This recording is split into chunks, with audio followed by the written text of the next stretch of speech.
being student chapter, they've invited me to give a talk to motivate students to take on a social responsibility project while they are in the university.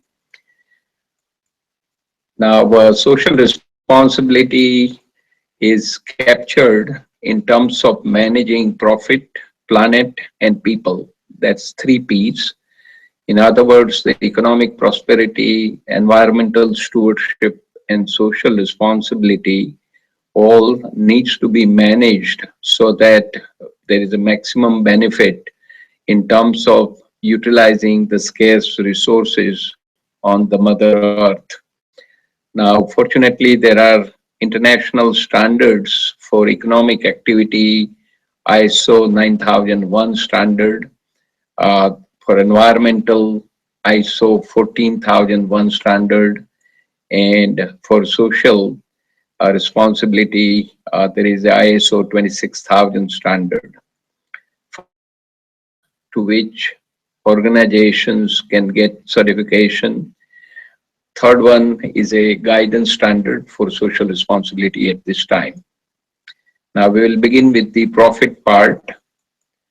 So as we all know, the agriculture economy dominated for well over 10,000 years, and then year 1800 when the steam engine was invented in United Kingdom, industrial age was ushered in. In last 70 years, we are in the information age, and they say in the last 10 years, we are in the digital age. So there is a tremendous progress where we have started using the machines, try to work smarter, not harder all the time, but it came with the cost. As we see in the industrial age, there is a lot of pollution, air pollution, water pollution, and that has created a health issue for the people. And as we currently are witnessing, information pollution, huge amount of information flying around creates a clutter.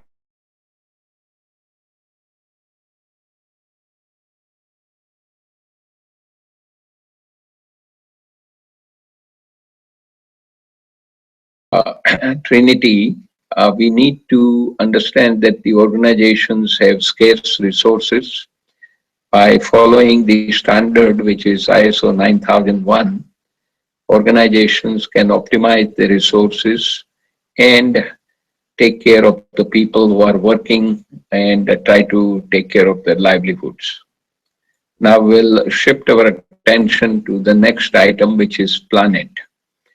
Now, as we know, in the old time, the environment was very pure and there was hardly any pollution.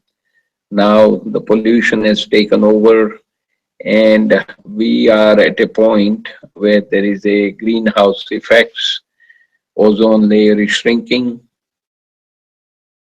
change is happening all over the world. And this is just done because of the industrial age.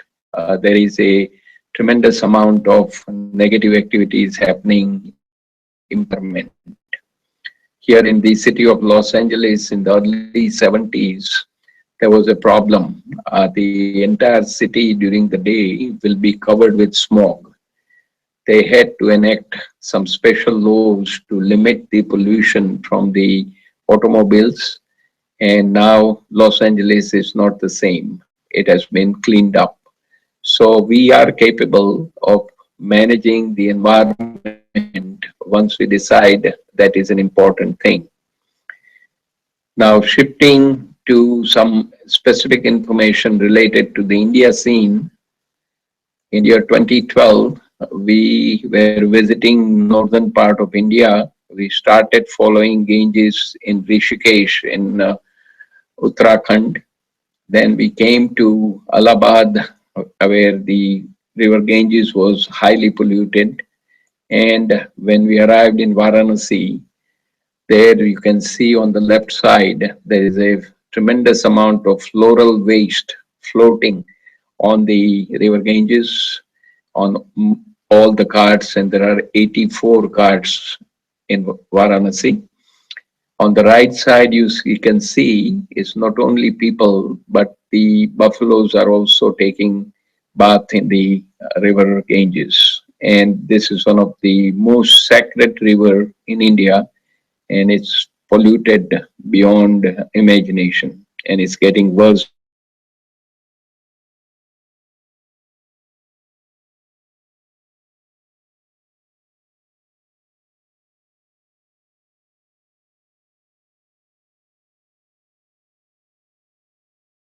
Times they used to care for each other, nurture each other. Then there is a migration going on from villages to the urban area. People are indifferent, they're highly preoccupied with their own work. And currently, with these scarce resources and the population explosion, there is a hostile relationship, and that there are more fights, and you can see the world is on the brink of having so much negative activities which is not helping people. Now here we can take a cue from the Emperor Ashoka, who after winning many wars, and he is the only monarch on record who renounced the war and accepted that the peace, love, and non-violence should rule the day. His message, given in 250 BC, is as relevant as it was during his time.